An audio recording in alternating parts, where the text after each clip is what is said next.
There are moments in your life that arrive disguised as something ordinary, moments that hinge on the smallest of gestures, the quietest of sounds. They don't announce themselves with thunder or fanfare. They slip in through the cracks of a mundane Tuesday afternoon, smelling of laundry detergent and unspoken things. For me, that moment was framed by the doorway to my walk-in closet, a space that had suddenly become a kind of threshold between the world I knew and the one I was terrified to hope for. He was standing in the middle of it, bathed in the weak yellow light of the single bulb, holding my favorite gray hoodie. My hoodie, the one I wore until it was soft and shapeless, the one that probably smelled more like me than I did. And he was holding it to his face. I had stopped in the hallway, my forward momentum arrested by the scene. My heart, which had been beating at a placid, unassuming rhythm, began a frantic climb, each beat a heavy footfall against my ribs. He hadn't heard me. He was lost in whatever he was doing, his back mostly to me. His shoulders, broad and familiar, were slightly slumped. He brought the worn cotton of the hood to his nose, his eyes closed, and inhaled. It was a long, slow, deliberate breath, an act of such private intimacy that I felt like an intruder in my own home. I should have made a sound, cleared my throat, announced my presence. It was the polite, the normal, the same thing to do. But I was frozen, pinned to the spot by a force I couldn't name, a cocktail of shock and a wild, blooming hope that felt dangerously like pain. He breathed in again, and I saw the muscles in his neck relax, a subtle unwinding of tension that I knew so well. My own breath was trapped in my lungs, a hostage to the moment. How long had I been standing there? Seconds? An eternity? Time had warped, stretching and thinning like old elastic. He finally lowered the hoodie, his eyes still closed for a second longer, as if savoring an aftertaste. When he opened them, he turned, and his gaze landed directly on me. There was no flicker of surprise, no flush of embarrassment. His expression was placid, almost defiant. He just looked at me, the gray hoodie still clutched in one hand. The silence in the hallway was a living thing, thick and suffocating. I could hear the hum of the refrigerator from the kitchen, the distant sigh of traffic from the street below. Every sound was amplified, sharpened to a fine point. I finally found my voice, but it came out as a weak, useless croak. Liam? He didn't answer right away. He just continued to hold my gaze, his own eyes, a shade of hazel that could look green in the right light, unreadable. He lifted the hoodie slightly, a gesture that was both a confession and a challenge. And then he spoke, his voice low and even, completely devoid of the panic or awkwardness I had expected. So. The word hung in the air between us, a single, blunt syllable that dismantled all my expectations. It wasn't an apology. It wasn't an explanation. It was a dismissal, a question thrown back at me, demanding to know why I thought this moment needed any explanation at all. And then, as if to punctuate the sheer audacity of it, he unfolded the hoodie and, without breaking eye contact, he pulled it over his head. The worn fabric settled over his frame, familiar on an unfamiliar body. The sleeves were a little short on him, his wrists poking out, but the chest and shoulders filled out in a way they never did on me. He looked right in it. Terribly, heartbreakingly right. He tugged the hem down, crossed his arms, and leaned against the doorframe, still looking at me. He had taken something of mine, something deeply personal, claimed it in the most intimate way, and was now standing there wearing it like armor, daring me to make something of it. And I, the quiet observer, the chronicler of moments through a camera lens, had no idea what to do with the picture he was presenting. The image was overexposed, blown out with too much light, and all the meaning was lost in the glare. To understand the weight of that gray hoodie, you have to understand the architecture of our friendship. Liam and I were a structure built over a decade, a foundation laid during the chaotic, formative years of college. We were assigned as freshman roommates by an algorithm that, for once in its binary existence, must have stumbled upon a kind of poetry. I was quiet, observant, a boy who lived behind the lens of a camera, finding it easier to frame the world than to live in it. He was a swimmer, all kinetic energy and easy laughter, a creature of momentum and chlorine. He was light, and I was shadow, and somehow, we found a perfect equilibrium in the cramped, cinder block box of our dorm room. Our friendship was a language spoken not in grand declarations, but in the steady rhythm of shared space. It was in the silent offering of coffee in the morning, in the way he knew to be quiet when I was in my darkroom, and the way I knew to have a pizza waiting when he came back, exhausted and smelling of the pool from a grueling practice. He was beautiful, of course. It was an objective fact, like the sky being blue or water being wet. It was a fact I learned to live with, to catalog and file away. I photographed him often in those early days, not as a subject of my affection, but as a study of light and form. I have boxes of black and white prints from that era. Liam laughing on the library lawn, the sun catching the tips of his hair, Liam asleep at his desk, the anatomy textbook open beneath his cheek, the lines of his face softened in slumber, Liam poised on the edge of the diving block, his body a study in coiled potential, every muscle defined and waiting for release. I told myself it was for my art. I was capturing motion, capturing life. But I was also capturing him, hoarding these moments, these frozen fragments of his existence, because I knew even then that was all I would ever be allowed to have. My feelings for him were a room I kept locked inside myself, a room whose existence I never acknowledged, whose door I never tested. It was simply there, a silent, weighted space within the larger house of our friendship. Our friendship was the most stable, most vital thing in my life. It was a constant, a fixed point in a world that felt increasingly unstable. After graduation, when everyone else scattered, we got an apartment together. It felt like the most natural thing in the world. He got a demanding job as a software consultant, a world of code and deadlines that often left him frayed and exhausted. I pursued photography, a life of freelance gigs, uncertain paychecks, and the quiet satisfaction of capturing a perfect shot. Our lives were different, but our home was the common ground. It was the place we returned to, the place we decompressed. He would shed the skin of his corporate life at the door, and I would emerge from the solitary focus of my work, and we would meet in the middle, on the worn leather of our living room couch. We built a life in that apartment, a comfortable domesticity that was often mistaken for something more by outsiders. But we knew the boundaries. There was a line, invisible but deeply felt, that we never crossed. Liam dated, of course. He had a string of girlfriends, bright, lovely women who would orbit our shared space for a time before drifting away. There was Sarah, then Emily, and then, for a long and serious 2 years, there was Chloe. I was always polite, always friendly. I learned to make small talk, to ask about their days, to exist as the roommate, a benign and permanent fixture in Liam's life. I watched him be in love, and I learned to compartmentalize the ache it produced. I stored it in that same locked room inside me, alongside the photographs and the college memories. I told myself that his happiness was paramount, and I believed it. To risk the solid, dependable structure of our friendship for the sake of a feeling that had no guarantee of being returned felt like a form of madness. It would be like taking a sledgehammer to the foundation of the only home I had ever truly known. So I stayed quiet. I watched, I listened, and I preserved the status quo with a vigilance that bordered on obsession. The friendship was everything. It had to be. The shift began subtly, a change in the atmospheric pressure before a storm. It started when Chloe left him. It wasn't a dramatic, explosive breakup, but a slow, quiet erosion.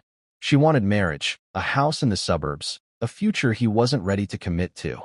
I overheard parts of their final conversation, their voices filtering through his closed bedroom door.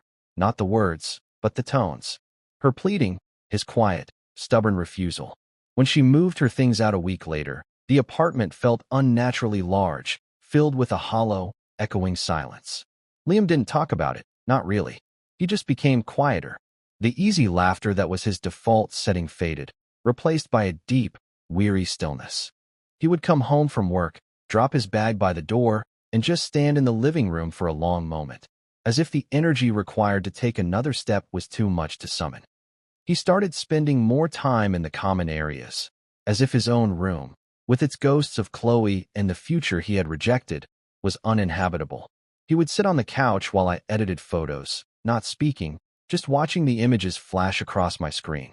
The silence between us was different now. It had always been a comfortable, easy thing, a shared space of mutual understanding. Now, it was heavy, freighted with his unspoken grief. I tried to fill it at first, with questions about his day, with mindless chatter about mine. But he would just nod or give one-word answers, his gaze fixed on some distant point. So I learned to sit with him in the new silence, to let it be. I would make him tea, or just leave a plate of food on the coffee table where he could reach it. They were small gestures, the only language I had to say. I'm here. I'm not going anywhere. One night, about a month after the breakup, it happened for the first time. We were watching some mindless action movie, a loud, explosive distraction. I was on one end of the couch, he was on the other. Sometime during the third act, I noticed his breathing had deepened, become slow and even. I glanced over, and he was asleep, his head lolling against the back of the couch at an awkward angle. His face, in the flickering blue light of the television, looked younger, stripped of the tension he'd been carrying for weeks. He looked vulnerable. A part of me, the cautious, self-protective part, knew I should wake him. I should tell him to go to his own bed. It was the sensible thing to do, but I couldn't bring myself to do it. He looked so peaceful, so utterly at rest for the first time in what felt like an eternity. So I just sat there, my own body rigid, hyper-aware of his presence. The movie ended, the credits rolled, and the screen went black, plunging the room into near darkness. The only light came from the sliver of moonlight filtering through the window. I should have moved. I should have gotten up. But I stayed, listening to the sound of his breathing, a soft, rhythmic tide in the quiet room. After a while, his head slipped from the back of the couch and came to rest on my shoulder. It was a dead weight, warm and heavy. My entire body went still. Every nerve ending was on fire. I could feel the texture of his hair against my neck, smell the faint, clean scent of his shampoo. My heart was a frantic bird beating against the cage of my ribs. This was the line. He had just drifted across it in his sleep, unknowingly, unintentionally. And I, the guardian of the boundary, did nothing to stop him. I sat there for hours, my shoulder aching, my body locked in place, until the first gray light of dawn began to creep into the room. I let him sleep. It felt like the only gift I had to give. That night marked the beginning of the ritual. It didn't happen every night, but it happened often enough to become a new, unspoken part of our routine. We would put on a movie or a show, and at some point, he would fall asleep. Sometimes he'd end up on my shoulder. Other times, he would just curl up on his end of the couch, and I would find a blanket and drape it over him before I went to bed, a gesture that felt both tender and achingly paternal. He never mentioned it in the morning. He would wake up on the couch, groggy and disoriented, and shuffle off to the shower as if nothing had happened. There was a plausible deniability to it all that we both seemed to tacitly agree on. He was exhausted from work. He was emotionally drained from the breakup. It was just easier to fall asleep on the couch. It meant nothing. But it meant everything to me. My quiet, ordered internal world had been thrown into chaos. Every evening became a tightrope walk of anticipation and anxiety. I was hyper-aware of every movement he made, every shift in his posture. I was a seismograph, registering the slightest tremors in our shared space. The distance between us on the couch was a landscape I measured and mapped obsessively. Was he closer tonight than last night? Was that touch of his knee against mine intentional or accidental? It was a form of exquisite torture. I was getting a taste of the intimacy I had craved for a decade, but it was a phantom meal, something that nourished the hunger while simultaneously making it more acute. It was given without intent, and I was receiving it under false pretenses. I was a thief, stealing these moments of closeness that weren't meant for me. The ritual escalated. One particularly cold night, he shivered in his sleep on the couch, the thin blanket not enough. I stood over him, debating. My apartment was old, the heating unreliable. My bedroom was the warmest room in the house. The thought entered my mind fully formed, a dangerous and tempting proposition. He would be warmer in my bed. I dismissed it immediately. It was a crazy idea, a leap across a chasm, not a line. But then he shivered again, a full-body tremor, and let out a soft, unhappy sound in his sleep. My resolve crumbled. My desire to care for him, to offer him comfort, overrode every instinct for self-preservation. I gently shook his shoulder. Liam. He stirred, his eyes fluttering open, clouded with sleep. Leo? What's up? You're freezing out here, I said, my voice sounding strained to my own ears. The heating shot again. You should come sleep in my room. It's warmer. He blinked at me, processing the words slowly. I held my breath, waiting for the confusion, the rejection. But it never came. He just nodded, a slow, sleepy gesture. Okay, he mumbled, and he started to push himself up. I had offered, and he had accepted, just like that. The simplicity of it was staggering.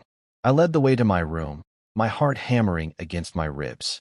My room was my sanctuary. It was where I worked, where I thought, where the walls were lined with my photographs, my view of the world. And now he was entering it, not as a visitor, but as someone who would share its silence, its darkness. I had a double bed, and the unspoken question of where he would sleep hung in the air. I tried to solve it before it could become a problem. You can take the bed, I said quickly, trying to sound casual. I'll take the floor. I have an air mattress somewhere. He was already swaying on his feet, half asleep. He looked at the bed, then at the floor, and then back at me. Don't be stupid, he slurred, his voice thick with exhaustion. Bed's big enough. Just move over. And then he was crawling under the covers, on the side by the wall, pulling the duvet up to his chin before I could protest. He was asleep again in seconds. I stood there, rooted to the floor, for what felt like a very long time. This was a new territory, a map with no markings. The couch was one thing. It was a public space, a neutral ground. My bed was another thing entirely. It was the most private space I had. After a while, the cold of the room seeped into my bones, and I made my decision. I moved with the silent, careful steps of a burglar, sliding into the sliver of space he had left me, keeping my body as far to the edge of the mattress as I could without falling off. I lay there, rigid and sleepless, listening to him breathe beside me in the dark. The warmth of his body radiated across the small distance between us, a heat that felt both comforting and dangerous, like standing too close to a fire. This became the new ritual. It wasn't every night, but it was frequent. He would fall asleep on the couch, and I would wake him and guide him to my room. The excuse was always the heating, or the noise from the street, or some other flimsy pretext we both pretended to believe. We never spoke of it in the morning. We would wake up, tangled in limbs and blankets, and he would slip out of the room and get ready for work as if he had spent the night in his own bed. The plausible deniability was stretched thin, but it held, a fragile membrane separating us from the truth of what we were doing. For him, I told myself, it was about comfort. It was a physical manifestation of the safety he found in our friendship. He was adrift, and I was his harbor. He was seeking refuge, not romance. But for me, it was a slow, agonizing descent into a kind of madness. Lying next to him night after night was a study in restraint. I learned the topography of his sleeping form, the way one arm was always thrown above his head, the way he would sometimes mumble in his sleep, the soft, fluttering exhale he made just as he was drifting off. I wanted, with an ache that was physical, to reach out, to touch him, to trace the line of his jaw or brush the hair from his forehead. But I didn't. I kept my hands to myself. I policed my own body, my own breathing, terrified that a single misplaced touch, a single sigh that was too loud, would shatter the delicate, unspoken agreement between us. I was a photographer in a darkroom, waiting for an image to develop, knowing that any premature exposure to light would destroy it completely. I had to wait. I had to be patient. I had to live in the darkness and the quiet, trusting the process. The nights were a strange mix of heaven and hell. I was closer to him than I had ever dared to dream, sharing the same air, the same space, the same silence. But I was also more alone than ever, trapped in my own head with my secret, a universe of feeling that he was completely unaware of. Or so I believed. I would lie awake, cataloging the sensory details, the scent of his skin, a mix of his soap and something uniquely him, the weight of his leg thrown over mine in his sleep, the sound of his heartbeat, a slow, steady drum that I could sometimes feel through the mattress. These were the moments I hoarded, the contraband treasures I stole from the night. During the day, we would revert to our old roles. We were just Leo and Liam, roommates, best friends. We'd talk about work, about groceries, about movies. The intimacy of the night was a shared dream that we never acknowledged in the light of day. It was a fragile, beautiful, and utterly unsustainable state of being. And I knew, with a certainty that terrified me, that it was only a matter of time before something broke. And then came the Tuesday with the hoodie. It was an ordinary day. I had been out on a shoot, and I came home in the late afternoon, tired and ready to unload my gear. The apartment was quiet. I assumed Liam was still at work. I dropped my camera bag in the hall and headed towards my room to change. That's when I saw him, framed in the doorway of my closet, holding my hoodie to his face. And the entire, carefully constructed edifice of plausible deniability, of unspoken rules and comfortable lies, came crashing down around me. His action was not accidental. It was not born of exhaustion or a need for warmth. It was deliberate. It was intentional. It was a conscious act of seeking out my scent, of wanting to be surrounded by something that was intrinsically mine. When he said so, and pulled the hoodie over his head, it wasn't a dismissal. I realized that as I stood there, reeling from the shock. It was a confession. It was his way of communicating, the only way he knew how. He couldn't use words to navigate the tangled, confusing emotions he was feeling. He had never been good at that. He was a creature of action, of physicality. His love language had always been expressed through doing, not saying. He had crossed the line, not in his sleep this time, but fully awake, in the stark light of day. And by putting on my hoodie, he was not just crossing the line. He was erasing it. He was taking a piece of my territory, my identity, and making it his own. He was closing the distance I had so carefully, so painfully, maintained. He was telling me, in his own blunt, clumsy, Liam way, that the boundaries were gone. I stood there in the hallway, my heart doing a painful, hopeful staccato against my ribs. He was still leaning against the doorframe, wearing my hoodie, watching me with those unreadable hazel eyes. He was waiting. For the first time, he was waiting for me to make a move, to set the tone, to define what this new, terrifying space we had entered was going to be. My mind was a frantic blur of possibilities, 100 different scenarios playing out at once. I could laugh it off, make a joke, pretend it was nothing. I could get angry, demand to know what he was doing. I could retreat, go back to my room and close the door, reinforcing the boundaries he had just demolished. All of these options felt like a betrayal of the moment, a denial of the truth that was hanging, shimmering and fragile, in the air between us. I thought about all the nights I had lain next to him in the dark, my body rigid with unspoken longing. I thought about the years of quiet, patient friendship, the love I had kept locked away like a secret. I thought about the camera in my bag, the way I had spent my life framing moments instead of living them, always one step removed, an observer, never a participant. And I realized that I was tired of being in the darkroom. I was tired of waiting for the image to develop on its own. Sometimes you have to force it. You have to open the door and let the light in, even if it risks overexposing everything.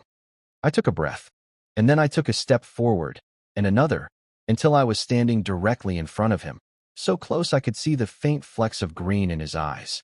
I could smell my own scent on him, the familiar smell of my laundry detergent, my soap, my skin, all mixed up with his.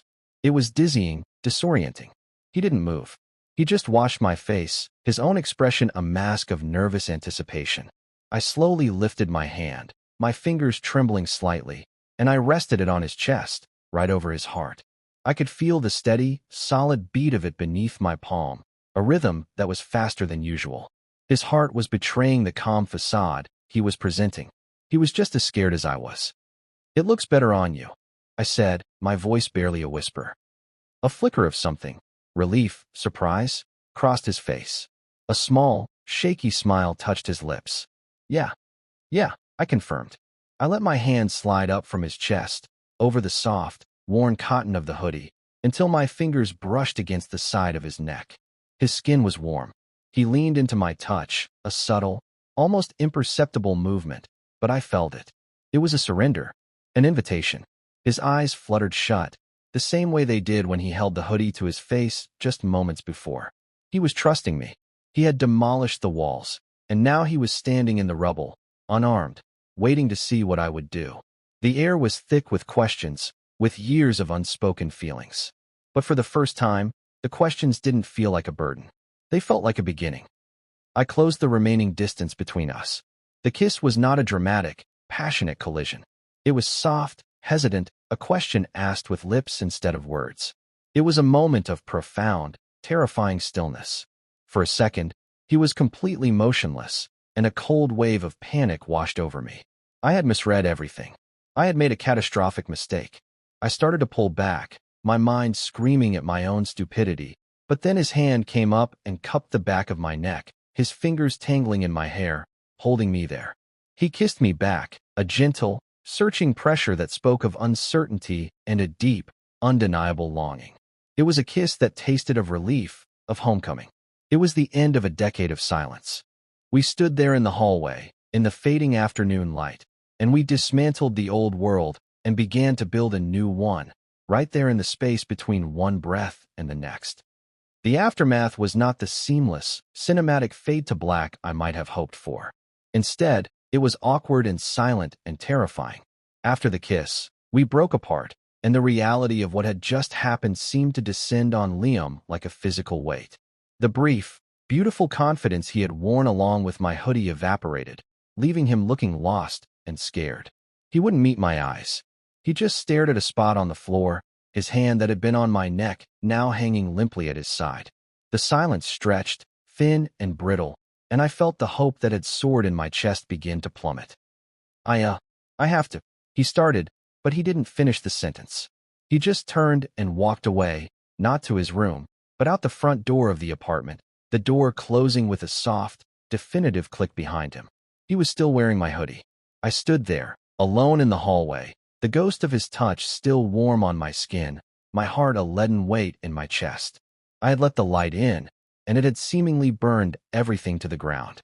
The fear that I had misinterpreted everything, that I had forced an intimacy he wasn't ready for, that I had just destroyed the most important relationship in my life, was a cold, sickening certainty.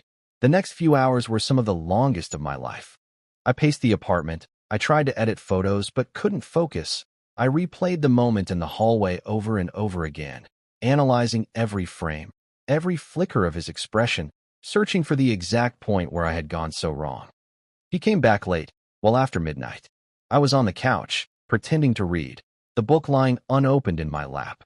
He walked in and stopped in the living room, still wearing the hoodie, which now looked less like armor and more like a costume he couldn't figure out how to take off. He still wouldn't look at me. "Hey," he said to the floor. "Hey," I replied to the ceiling. The silence was a chasm between us now. The comfortable, easy quiet we had shared for years was gone, replaced by this thick, painful tension. He shifted his weight from one foot to the other. I could see the war he was having with himself playing out in the tense line of his shoulders. "I'm tired," he finally said. "Gonna go to bed." And he walked to his own room and closed the door. He didn't say goodnight.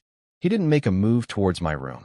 The door, which for months had felt like a permeable membrane, was now a solid, impenetrable wall. A boundary had been re-established, thicker and higher than ever before. I spent that night on the couch, not because I wanted to, but because the thought of sleeping alone in my bed, a space that had so recently been shared, felt unbearable. Sleep didn't come.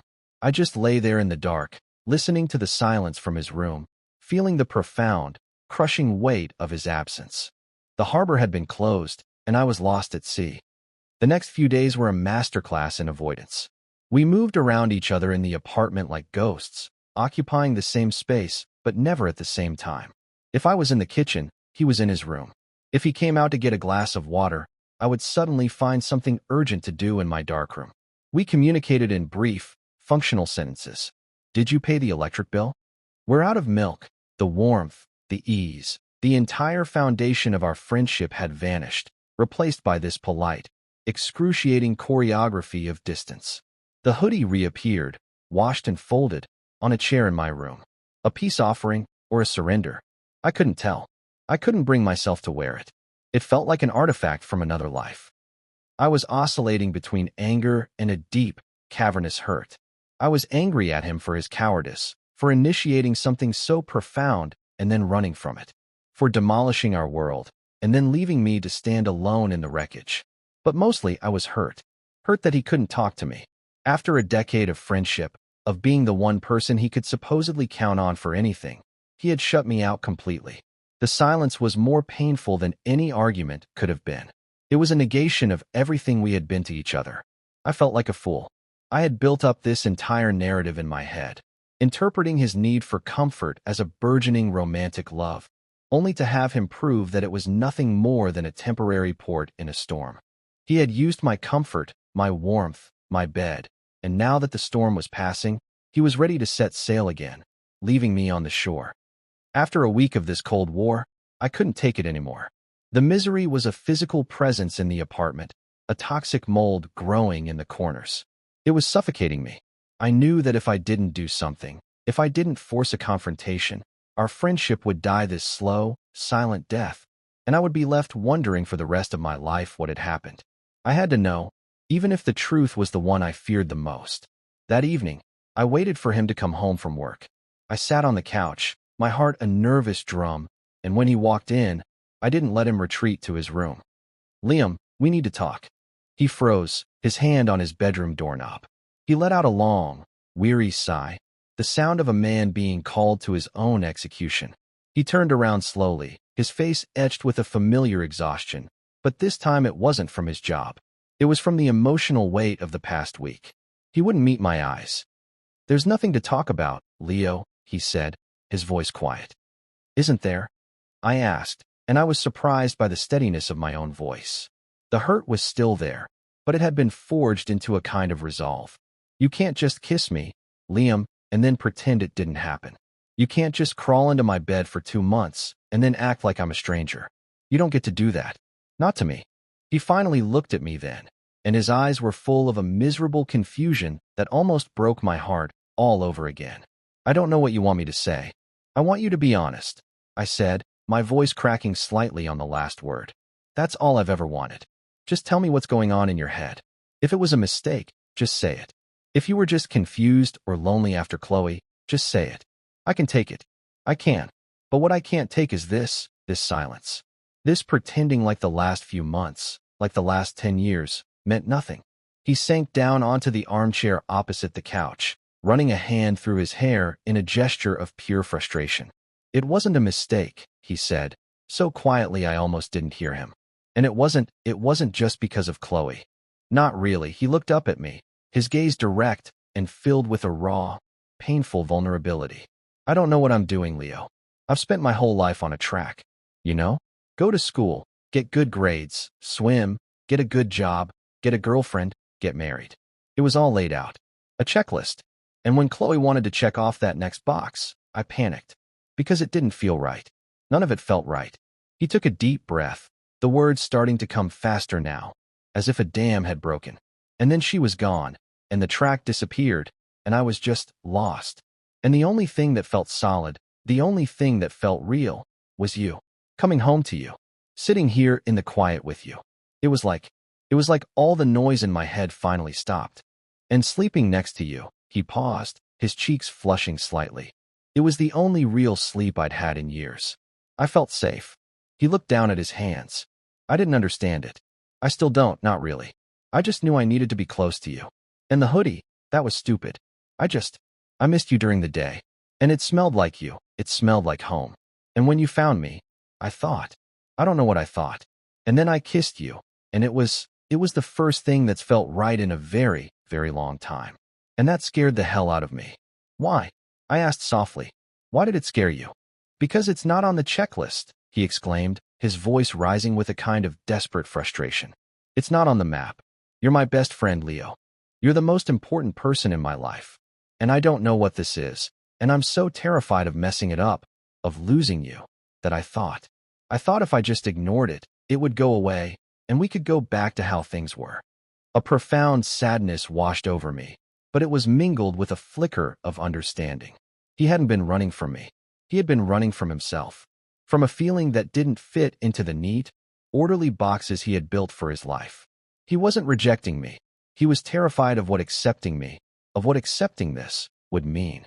I got up from the couch and crossed the small space between us, kneeling on the floor in front of his chair. I took his hands in mine. They were cold. "Liam," I said, forcing him to look at me. "Look at me. There is no back to how things were. That place doesn't exist anymore. We can't go back. We can only go forward. And you're right, it's scary. And we don't have a map. But we don't have to have one. We have to be honest. With each other. And with ourselves." I squeezed his hands. "You don't have to have it all figured out right now. You just have to stop running. Tears welled in his eyes, and he didn't try to hide them. He just let them fall. "I'm so sorry, Leo," he whispered, his voice thick with emotion. "I've been such an idiot. I hurt you." "Yes, you did," I said, my own voice tight. "But I think we can fix it. If we do it together." He nodded, a jerky, desperate movement.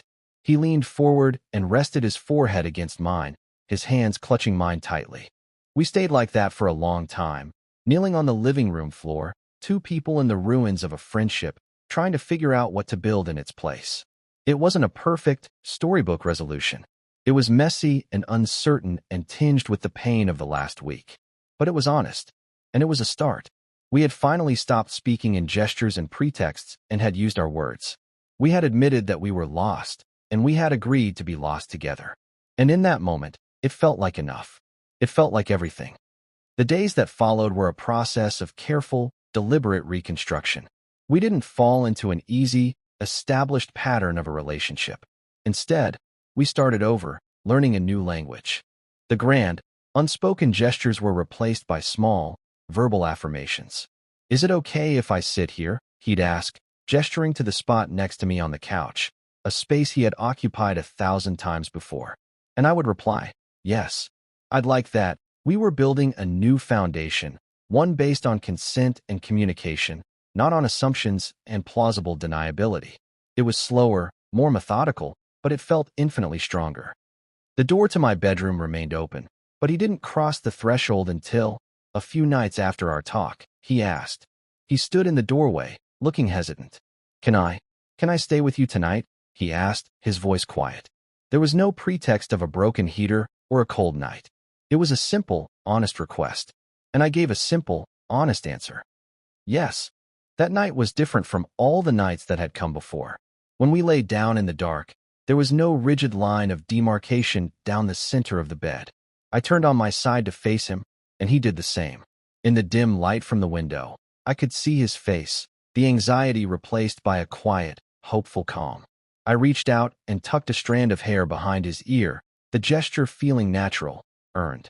He closed his eyes and leaned into my touch. There was no need for the frantic, internal monologue on my part. No need for the agonizing analysis of every breath and movement. The questions had been asked, and they had been answered. He reached for my hand under the covers, and his fingers intertwined with mine. We didn't talk. We just lay there, holding hands in the quiet dark, and for the first time, it felt like a shared peace, not a stolen one. We began to heal in that quiet. We learned to navigate the new landscape of us. There were still moments of awkwardness, of uncertainty. He was unlearning a lifetime of expectations, and I was unlearning a decade of self-denial. But we did it together. He started talking more, not just about work, but about his fears, his confusion, the things that kept him up at night. And I learned to not just listen, but to share my own vulnerabilities, to let him into the locked rooms inside me. I showed him the boxes of photographs I had taken of him in college. He sat on the floor of my darkroom, sifting through the prints, a soft, wondering smile on his face. He didn't see them as the artifacts of a secret, unrequited love. He saw them as proof that I had always seen him, truly seen him, even when he couldn't see himself. One Saturday morning, I woke up to the smell of coffee. I walked into the kitchen to find him standing at the counter, wearing my old gray hoodie. It wasn't a statement anymore, not a confession or a challenge. It was just a piece of clothing, comfortable and familiar. He had claimed it, and I had let him. It was ours now. He turned when he heard me, and a slow, easy smile spread across his face. It was the smile I had missed, the one I had tried to capture on film all those years ago. "Morning," he said, his voice warm and rumpled with sleep. He held out a mug of coffee to me.